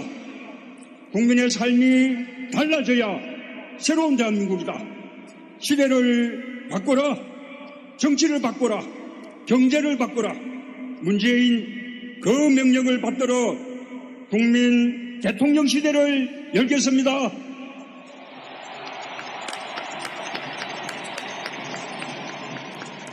이번 대선은 보수 대 진보의 대결이 아닙니다. 정의냐 불의냐의 선택입니다. 상식이냐 몰상식이냐의 선택입니다. 공정이냐 불공정이냐의 선택입니다. 과거 적폐 세력이냐 미래 개혁 세력이냐 선택입니다. 적폐연대의 정권 연장을 막고 위대한 국민의 나라로 가야 합니다.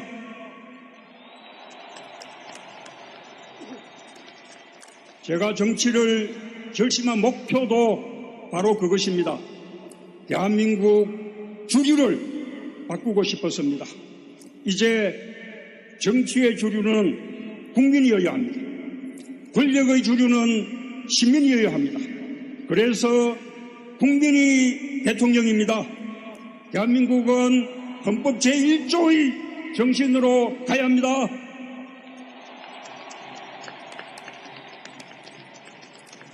저와 경쟁한 세 후보의 가치도 다르지 않았습니다. 안희정의 통합정신, 이재명의 정의로운 가치, 최성의 군권의지, 이제 저의 공약입니다. 이제 우리의 기치입니다.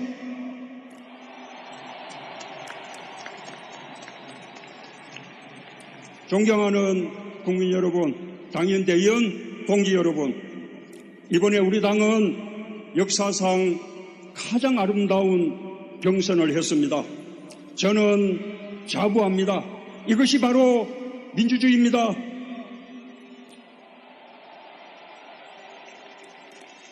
세 분 동지들 덕분에 우리 당이 더 커졌습니다. 덕분에 저도 배웠습니다. 안희정 동지에게서 당당하게 소신을 주장하고 평가받는 참된 정치인의 자세를 보았습니다. 우리 정치를 한 단계 바꿔보겠다는 발상의 전환이 담대했습니다. 이재명 후보에게서 뜨거운 열정을 배웠습니다. 그의 패기와 치열함은 남달랐습니다. 최성 후보의 도전 정신도 아름다웠습니다. 끝까지 멋진 완주 오래 기억될 것입니다. 새 동지의 모습을 뜨거운 박수와 함께 기억해 주십시오.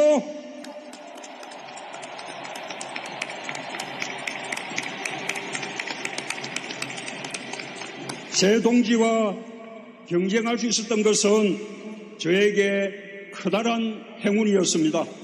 새 동지가 저의 영원한 정치적 동지로 남기를 소망합니다. 새 동지가 미래의 지도자로 더 커갈 수 있게 제가 함께 하겠습니다.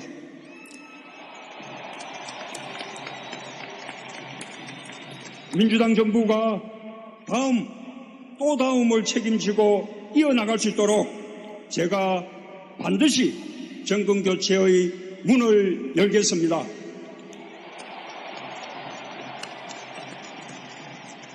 저는 정권교체의 희망이 되고 있는 우리 더불어민주당이 참으로 자랑스럽습니다.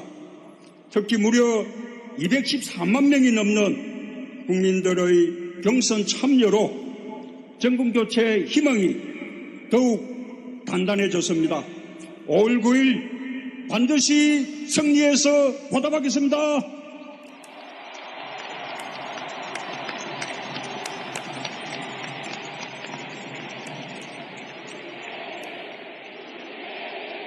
저는 지금 이 순간부터 더불어민주당 제19대 대한민국 대통령 후보입니다.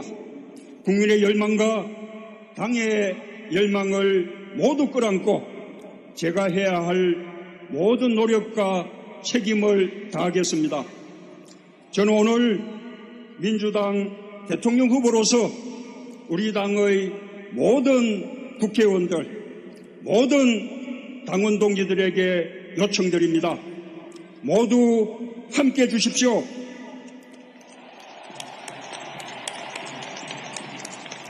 그동안 어느 캠프에 있었던 누구를 지지했던 이제부터 우리는 하나입니다. 다 같이 함께해 주십시오. 함께할 때 우리는 강합니다. 우리가 함께하면 반드시 이길 수 있습니다. 그렇지 않습니까?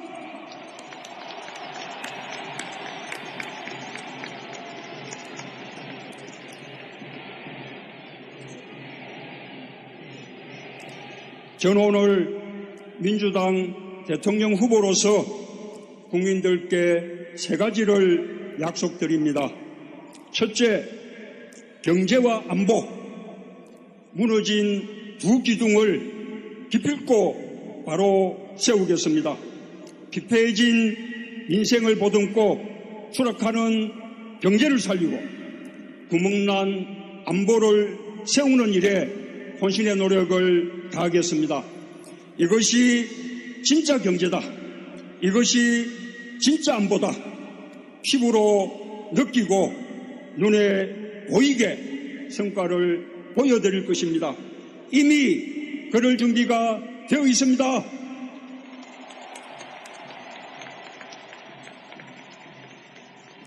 둘째, 불공정, 부정부패, 불평등 확실히 청산하겠습니다.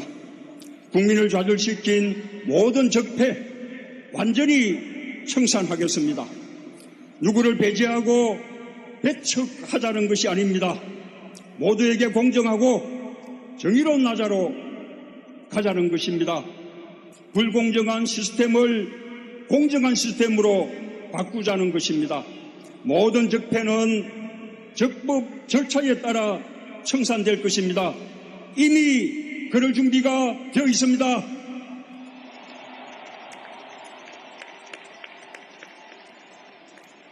셋째, 연대와 협력으로 통합의 새로운 질서를 세우겠습니다.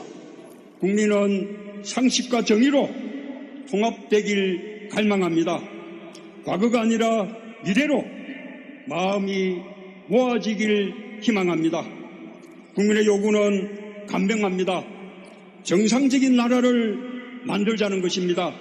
문을 활짝 열어 많은 분들과 함께 하겠습니다. 이미 그럴 준비가 되어 있습니다.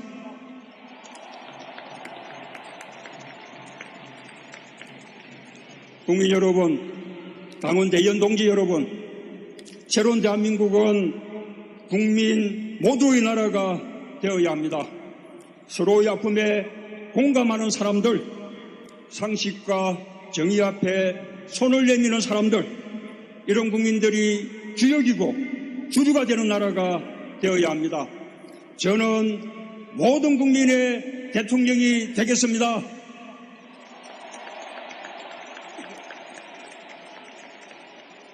반문연대, 비문연대 하는 것은 정권교체를 겁내고 저 문재인을 두려워하는 적폐연대에 불과합니다.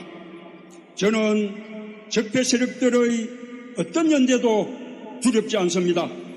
저와 우리 당의 뒤에는 정권교체를 염원하는 국민이 있습니다. 국민과 같이 가는 정치, 미래로 같이 가는 정치여야 합니다. 저와 민주당은 국민과 연대하겠습니다. 오직 미래를 향해 나아가겠습니다.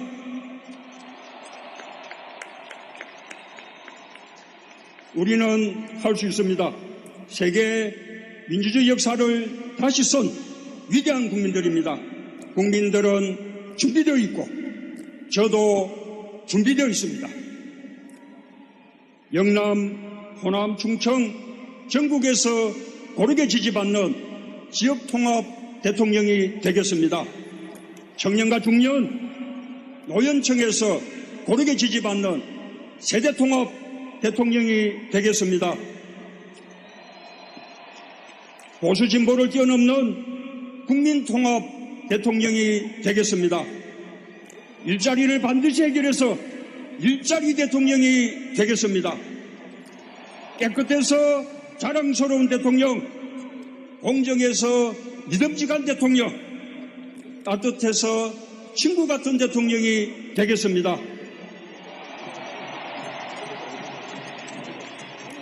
위대한 국민의 위대한 대한민국을 만들겠습니다. 대한민국 영광의 시대는 아직 시작되지 않았습니다. 그 위대한 여정을 오늘 시작합니다. 함께해 주십시오. 감사합니다. 새가 날아든다 팟빵 1, 2 채널 유튜브 새가 날아든다 구독하기를 꼭 눌러주세요. 구독하기를 하시면 정말 새가 날아갈 수 있는 힘을 주시는 겁니다. 구독하기는 공짜입니다.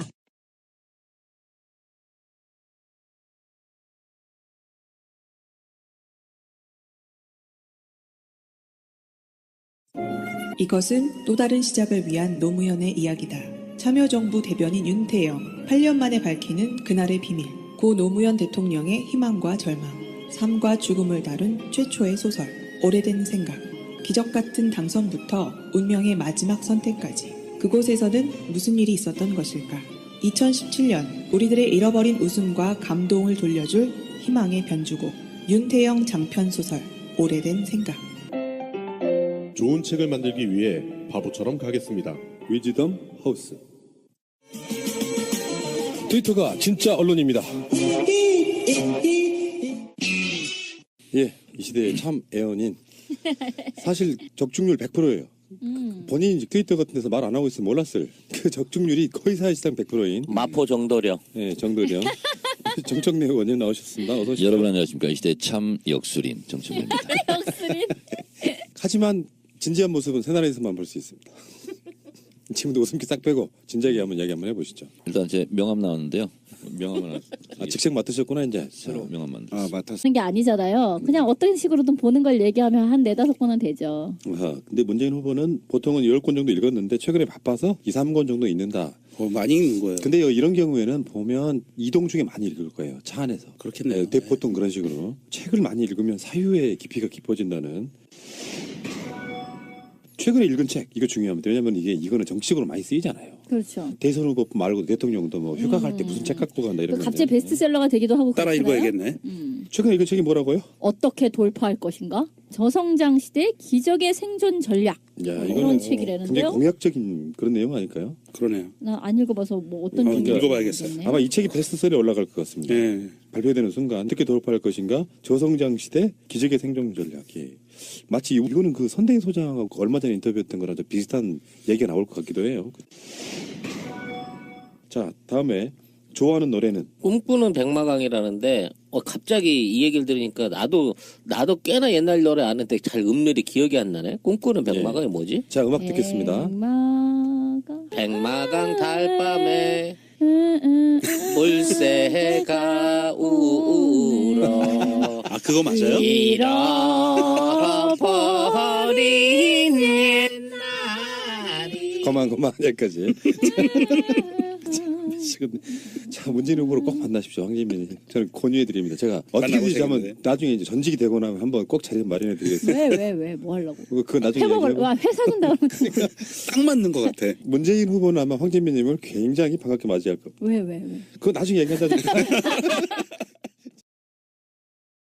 그다음에 주량은 어떻게 된다고요? 소주 한 병이래시라고 하네요. 이거 거짓말 같다. 더 드시지 않을까? 내가 이야기 들었어요. 최근에 어떤 분한테 문재인 후보는 술을 정말 잘 마신답니다. 근데 어떻게 마시냐면은 길게. 송 작가하고 나하고는 옛날에 내가 요즘에 술 안 끊었습니다만 옛날에 술 마시면은 딱 홀짝홀짝 해가지고 딱 한 병에 한 10분이면 끝나잖아요. 그렇죠. 근데 문재인 후보는 지금 막 소주 한 병이라고 그랬는데 이거는 결격 사유가 될까봐 주량을 줄인 게 아닌가 싶어요. 술 되게 잘 마시고요. 길게 마신대요. 그러니까 소주 한 병을 갖고 한 서너 시간 드시는 모양인데. 그리고 술 주사가 저희 없는 사람. 그러니까 자기 관리는 확실히 잘하는 사람 맞아요. 그러니까 맞아요. 우리들처럼 막 술 먹으면 막 말 실수하고 그 다음 날 일어나가지고 내가 무슨 말했더라 기억 안 고민하고 나고. 나 씨. 자, 다음에 이분이 담배를 피시나요? 2004년도에 그 민정수석을 그만두고 네팔로 히말라야 트레킹 갔을 때 끊었다라고. 끊어야 되죠. 담배를 피는 상태에서 폐활량이 줄기 때문에 이 상태로 트레킹을 가면 안 되죠. 근데 우려스러운 게 있습니다. 의혹 제기하겠습니다. 담배값은 안 내릴 것 같습니다. 흡연자가 아니셔서. 근데 어쨌든 그 노무현 전 대통령 같은 경우에도 담배를 되게 좋아하셨잖아요. 그래서 친구이기도 하고 이제 같이 청와대에 계실 적에는 이렇게 담배 친구를 해주셨는 모양이네요. 자, 뭐 이런 방송 처음 해보는데 재밌네요. 이거 굉장히 부담이 없네요. 이거 감사합니다, 문재인 후보님. 뭐가 왜? 이런 방송 소재를 줬으니까 우리 1시간 날로 먹고 있잖아 지금.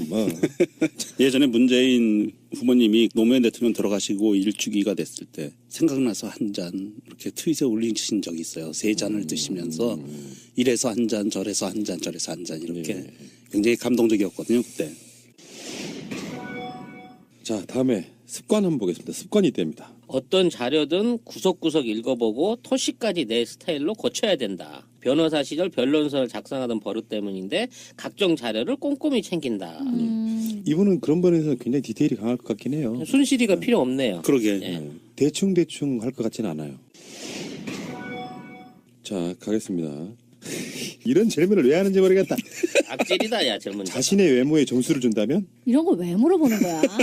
아니 가령유 정우성이라든지 이런 사람한테도 물어봐요. 아니 근데 난 대답이 더 걸작이야. 뭐. 대학 시절 프랑스 배우인 알랭드롱 닮았다는 소리를 많이 들으셨대요. 그 덕분에 소개팅에서 아내를 만났다는데 알랭드롱을 갖다 붙일 줄은 또 상상을 못했네. 알랭드롱. 네, 미모에 대한 자신감이 거의 극강이다. 왜냐면 우리 시대 때 알랭드롱이 아랑드롱 그랬는데 아랑드롱 해버리면 최상의 적이었어. 남자들한테는 질투의 대상이었죠. 잘생겼다라고 얘기하고 뭐 아니 그건 뭐 어느 정도 인정하죠. 근데 알려드릴 수 없습니다. 진짜요? 뭐 중요한 정보였어요? 아니 생각해봐, 혈액형을 알잖아요. 그러면은 어떤 사건을 조작할 때 내 피를 뽑아달라. 아니 뭐냐, 아니 그 A형을 어디다 뿌려가지고 이렇게 해가지고 A형이라고 얘기하면 안 돼. 의사가 너무 나간다. 아무튼 이 중요한 생체 정보인데 이런 걸 왜 다 알려줘야 돼? 진미는 의심형. 동네 그냥. 자, 소심형이야 소심형. 종교는 뭐래요? 이거 왜 매번 이렇게 쓰는 난에다가 막 이러잖아요. 불교랑 뭐 친한 천주교인데 뭐야 사돈이 목사 막 이렇게 쓰시잖아요. 근데 박근혜가 이제 흔히 말하는 개불리기였지. 개신교, 불교, 가톨릭 다 해가지고 확실하게 문재인 후보는 지금 천주교신데요. 세례명이 디모테오래요. 디모테오. 예. 여러 가지 많이 들었는데 디모테오는 멋있다. 제가 지저스거든요. 진짜? 아버지가 요셉이고 어머니가 마리아였으니까. 뭔 소리? 아니 지저스는 세례명이 없어요. 그러니까. 예. 다음에 출신 학교를 한번 보겠습니다. 1965년 부산 남항초등학교 졸업하셨고 68년 경남중학교 졸업, 71년 경남고등학교 졸업, 80년 경희대 법학과 졸업. 요게 시간이 많이 비네요. 71년도에 대학을 가셨는데 무려 9년이나 있다가 졸업을 하셨군요. 뭐 군대 갔다 온 것도 있었을 거고 뭐 등등등. 형무소 들어갔다 나온 것도 있었고요. 자, 가족관계 한번 봅시다. 뭐 다 알고 있듯이 배우자로 김정숙 63세 전업주부 이시고 자녀로 아들 하나 그리고 딸 하나. 그렇군요. 일남일녀. 다복하시네. 네, 뭐가 다복해요. 일남일녀가 애국심이 부족해. 넷 정도는 그렇지. 낳아주셨어야 돼. 요거 검증해야 돼. 이거 검증해야 돼요. 애국심이 부족해. 자녀가 2명밖에 없어. 뭐 어쩌라고. 자, 다음. 자, 부모님과 형제자매를 한번 봅시다. 아버님은요 고문용 형님이시고요. 어머니는 강한옥 님이시고 그 사이에 2남 3녀의 둘째이고요. 장남입니다. 아버지는 돌아가셨는데 어머니는 아직 생존해 계시네요. 예. 다음에 이거 이제 신상털기네요. 신체의 비밀 한번 보겠습니다. 임플란트를 하셨고 발가락이 못생겼다. 이게 이제 신체 비밀인데 아니 참여정부 시절에 치아가 10개가 빠져갖고 임플란트를 하셨대요. 난 도대체 이 얘기 들을 때마다 너무 가슴 아프달까? 이게 철마 비서실장을 누가 때려서 이거 나가진 않았을 거고 얼마나 그 당시에 스트레스가 심할까 싶은지도 짐작이 가는 부분인데 그래서 이제 이가 생리가 몇 개 안 남아서 이게 말씀하시는데 좀 불편하다라는 게 있고 아니 그래서 좀 발음이 좀 부정확한 것도 이것과 관련이 있는 게 아닌가 이런 얘기도 있죠. 근데 임플란트를 10개를 할 정도라면 도대체 어떤 상태였을까? 이건 두 가지 분석이 가능해요. 일단은 스트레스가 많았을 거고 두 번째는 부모님 물려주신 치아가 건강하지 않았다까지 포함돼야 된다고 생각이 드는데 네. 제가 셀프 증명을 해드릴게요. 저도 임플란트 10개 했거든요. 진짜? 그래요? 네. 10개 했는데 이 임플란트를 10개를 하니까 발음이 바뀌어요. 목소리도 바뀌고. 어허. 그 이의 구석이 그렇게 중요한 거군요. 그리고 이제 발가락이 못생기셨대요. 네. 대선 총선 때 이렇게 전국을 돌아다니라고 굳은 살도 많이 생기고 발톱도 빠져서 엉망이 됐다 그러는데 갑자기 강수진 씨나 김연아 씨 발 같은 생각이 드네요. 뭐 또 이봉주? 네네. 그런 분들이 이제 발가락이 좀 못생기는 그런 게 근데 있죠. 이제 이분은 막 히말라야도 가시고 이러잖아요. 그러니까 그냥 전국을 다니는 것뿐만이 아니라 막 등반도 하고 하니까. 다음에 좌우명이에요. 어려울수록 원칙으로 돌아가라. 당장은 손해인 듯해도 결국은 더 큰 이익으로 돌아온다. 이건 진짜 지난 한 5년 동안 이 양반이 실천해가지고 몸소 실천을 얻어낸 정치 행보 같아요. 이거는. 이게 저도 살면서 약간 좀 이런 원칙이 있거든요. 원래 기본 초심 또는 뭐 그 기본으로 돌아가서 다시 생각해 보면 이게 잘못인지 아닌지 판단할 때가 있는데 굉장히 의미 있는 저는 철학적 사유가 들어있는 그런 좌우명이라고 보고요. 어린 시절에 장래 희망은 대통령이 아니었을 것 같은데. 역사학자라네요. 야, 이분이 지금 국정교과서 대응을 하실. 그래도 잘하셨을 것 같아요. 예. 네. 자, 다음에 학창 시절 최고의 성적표는 사법고시 차석 합격과 사법연수원 차석 졸업. 왜 수석이 아니라 차석이지? 수석으로 일반적으로 많이 알려졌는데 차석이었군요. 네, 차석으로 입학하고 사법연수원 차석으로 이수했는데 시위 전력 때문에 판검사 임명이 안 됐어요. 그래서 변호사의 길로 나선 거예요. 이런 씨. 그 시절에는 그 사상검증이 있었기 때문에. 아니 근데 이분이 테스트에 탁월하신 분 아니야? 사병으로 폭파 관련돼서 그거 표창장 받으신 것도 압도적이더만 이 양반이 시험을 보는 그 특별한 재주가 있으신 모양. 그러니까 노량진 공시생에게 가가지고 이제 자기가 어떻게 공부를 하면 이걸 잘 볼 수 있다. 이걸 외우고 나서 책을 딱 덮은 다음에 눈을 감고 리마인드를 해라. 막 이런 것도 가르쳐주고 그러셨잖아요. 그러니까 이게 기본적으로는 머리 좋고 굉장히 노력하는 사람처럼 보이지 않으세요? 사법고시 차석 합격하고 이게 쉽지가 않거든요. 보통 그런 식은 대부분 다 서울대에 나온 애들이 한다는 뭐 그런 어떤 우리가 알고 있는 그 느낌이 있잖아요. 두 개 다 차석을 했다고 하면 굉장한 노력파이거나 머리가 정말 좋은 사람. 예. 아니 근데 물론 뭐 경희대 같은 경우도 뭐 장학금, 그러니까 후기이면서 이제 장학금으로 이제 간 걸로 보이고 또 시험에 또 강한 사람이 있잖아요. 그런 어떤 시험 보는 데 있어서 나름의 어떤 노하우를 가지고 계신 분인 것 같아요. 네. 이거는 좀 재밌는 거네요. 학창시절 별명은 뭐래요? 문제야. 비슷해. 문씨야. 아니 지금도 문재인의 문제를 아이가 아니라 어휘로 쓰면서 문제 있는 사람 문재인 이런 식으로 많이 써요. 그리고 또 일베들은 또 문죄인이라고도 하고요. 우리 학교 다닐 때 보면 이름 갖고 장난 되게 많이 칩니다 일단은. 그럼요. 저도 되게 많이 놀림 당했는데. 이름으로? 뭔데 어떻게 불렀는데? 뭐 진미식당. 그건 많아요. 그리고 그 뭐야 오징어채 진미채. 그런 것도 있고 그 제가 어렸을 때는 진로 소주를 광고를 했어요. TV에서. 그러면서 진로의 진미 이렇게 그게 나왔었어. 진짜 막 당시 교육 분위기가 안 맞아서 이렇게 학교랑 자꾸 부딪혔다고 해요. 그래서 획일적이고 억압적인 분위기에 맞서다 보니까 문제아로 불렸다. 취미는 뭐 오로지 등산, 3번의 히말라야 트레킹 이게 인생의 전환점이 되었다고 하네요. 등산은 정치인들의 고전적인 항목 아니에요? 뭐 민주산악회. 그렇지. 김영삼이 저쪽 사람들은 골프장 가가지고 그렇게 정치에 대해서 얘기를 하는데 뭐 다 감시 붙고 해가지고 어디 할 데가 없어서 산에 올라가면은 산 올라가면서 이제 서로 얘기를 할 수가 있다. 뭐 이런 거였죠. 송 작가가 한 번도 안 해봤을 것 같은 등산입니다. 그러니까 살을 지금 이렇게 하면 30kg가 빠진다는 거야. 나는 주로 이제 그 입구에서 기다리죠. 보내놓고. 막걸리 날 마시는 사전에다가 내 자리 잡고 있을게. 걱정 말고 다녀와. 그러고. 근데 이게 뭐 뒷동산 가는 거하고는 다르잖아요. 그렇죠. 뭐 북한산 관악산이야 뭐 댕기는데 그게 아니라 히말라야 트레킹을 했다는 거는 이거는 이쪽 세계에선 또 갑 중에 갑인 건데. 다른 건 몰라도 건강 문제만큼은 확실하네요. 이거는 몸이 아파서 도저히 못해. 관절도 좋아야 돼요. 이거는 폐활량도 좋아야 되고. 꼭 가보고 싶은 곳은? 함경남도 흥남 6.25 때 피난 오시기 전에 부모님께서 사셨던 곳이라고 하네요. 그래서 가보고 싶다고. 흥남부도. 이분이 또 여기서 통일 의지를 이렇게 강력하게 은유적으로 피력을 해주시나? 저 국민들이 만든 문재인 후보의 출사표 거기 영상 출마를 했거든요. 거기에 국민들 공모한 문구에도 이런 게 나와요. 실흥민 아버지 산소에 가서 소주 한 잔 올리고 남북이 다시 만나게 되었다고 말할 수 있는 그런 나라가 되어야 합니다.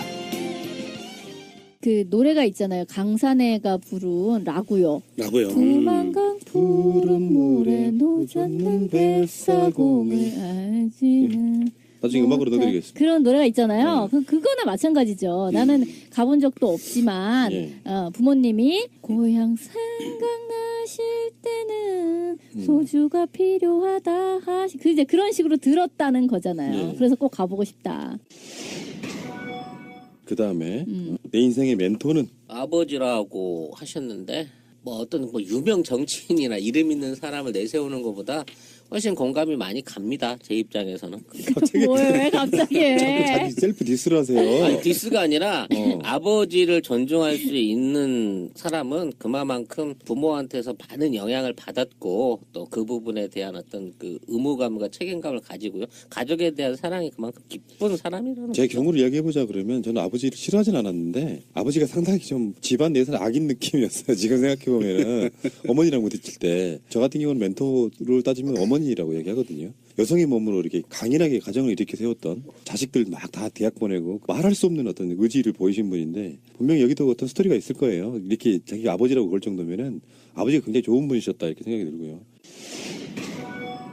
이분이 잠을 좀 많이 주무시네. 하루 수면 시간이요? 무려 1시간 자야 돼요. 무려 7시간이나 돼요. 이거 그런 거 있잖아. 사당오락 이런 거 아니야? 아, 그거는 좀 잘못된 거고요. 사당오락은. 우리 어렸을 때 대학 들어갈 때만 해도 그런 얘기가 있었는데 제가 최근에 7, 8년 됐습니다. 신경정신과에 가서 상담을 하니까 최소 6시간 이상을 자야 건강하다 이렇게 얘기하더라고요. 그 건강의 미천은 충분한 수면인 것 같습니다. 근데 이런 걸 왜 알아야 되는 거야? 이게 이제 컨벤션 효과로 후보가 당선되면 지상파도 해요. 우리같이 디테일하게 하지는 않겠지.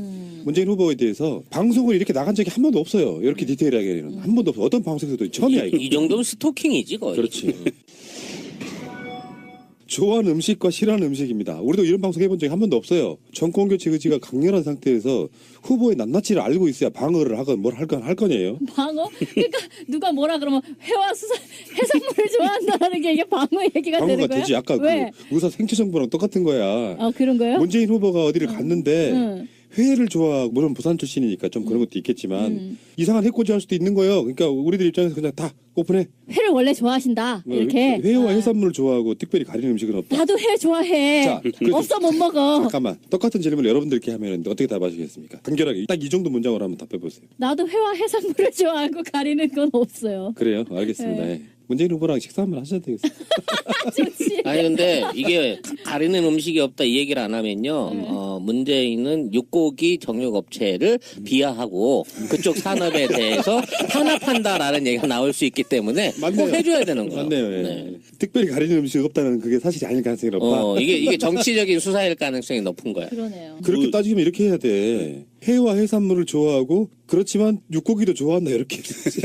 뭐든지 잘 먹어요. 아니야. 그럼 또 채식주의자를 디스한다라고 할 수 있잖아. 그렇구나. 어렵다. 네, 어렵네요. 대통령 후보가 되는 게 쉬운 게 아니야. 네, 그러게요. 이분 요리도 좀 하시네요. 가장 자신 있는 요리는요? 가끔 직접 끓여 먹는 라면과 즉석밥. 에이, 이 정도는 요리를 한다고 볼 수가 없잖아. 거의 내 수준이잖아. 아니 그래도 얼마나 기특해요. 이거는 연세 있으신 분이. 대한민국의 전문 요리사들과 요리 자격증을 가지고 계신 분들에 대한 문재인 후보의 디스라고 평가받을 수 있어요. 근데 또 이런 것도 있어요. 저도 요리 좀 한다는 입장에서 보면은 문재인 후보 자체가 나는 이게 라면을 끓이고 이런 거 중요한 게 아니라 이 이야기를 한번 해보고 싶고 꼭 남편이 라면을 끓이면 옆에 와가지고 한 젓가락만 달라는 사람. 부인. 왜 나를 디스하는 거예요 지금? 근데 뭐 하나 끓여줄까 하면 그건 됐대. 맞아.